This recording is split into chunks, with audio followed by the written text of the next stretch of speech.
US Defense Secretary Pete Hegseth on Wednesday said that commitments from NATO countries will translate into enhanced capabilities. Speaking in the Belgian capital of Brussels ahead of a defense ministers' meeting at NATO headquarters, Hegseth said the increase of firepower will benefit Ukraine through the prioritized Ukraine requirements list program, which has been developed by the US and allies to supply Ukraine with new weapons. Mark mentioned it, firepower. That's what is coming, we expect, and is coming from NATO. And it was a historic summit just a couple of months ago, brought about by leadership of President Trump to say we need our allies to step up. And they did, and they have, in those commitments. Now those commitments will soon translate into capabilities, which is the most important aspect of it. And one part of that, of course, is Pearl, is the initiative where European countries buy U.S. weapons transferred to NATO for the fight in Ukraine to bring peace to that conflict. And if there's anything we've learned under President Trump, is the active application of peace through strength. The European Union has often been criticized for burdening companies with too much bureaucracy. Now, the committee in Brussels is trying to cut down on some regulations. Up first, the supply chain law. Lars Holte is with Deutsche Welle and joins me from Berlin.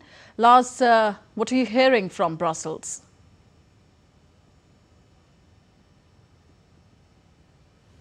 Thanks for having me. Yes, the EU Commission's Committee on Legal Affairs is out with some recommendations on that supply chain law, and they come pretty close to what the corporate community has been asking for.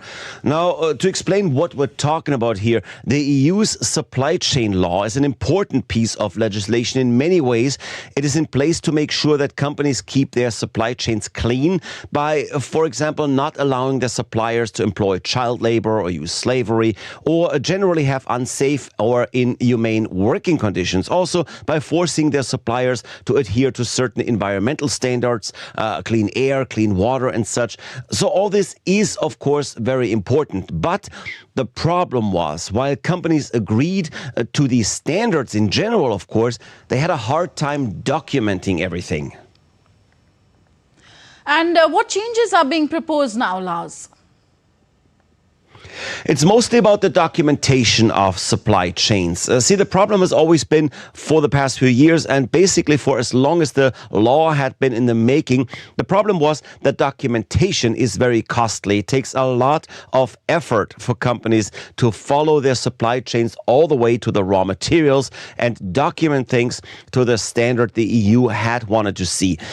Especially small and medium-sized companies often said they would have to set up an entire new department to tackle the job, and that would have been cost prohibitive and definitely a competitive disadvantage in a world where companies outside the EU, let's look at Asia for example, already benefit from sometimes more lax regulation and mostly also a lower cost structure.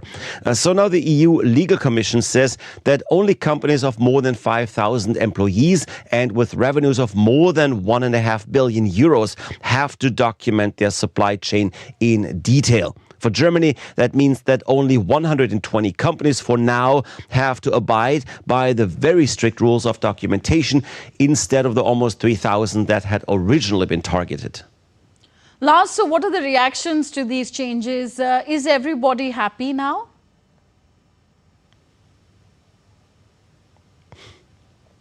No, of course not. Here's the thing. The business community is pretty happy. Like I said, they had been asking for changes for a while and is often run under the banner of too much regulation, too much bureaucracy. But of course, there is also a downside. The regulation, tight as it was supposed to protect the poorest in the world, those who might be victims of forced labor, child labor. Now, of course, these forms of supply chain work are still not allowed, and they're not even wanted by any company out there. But if there are fewer controls, or if fewer companies have to document that they are doing a rigorous job checking out the details of their supply chains, then the higher the chance is that those that are at fault won't be found out.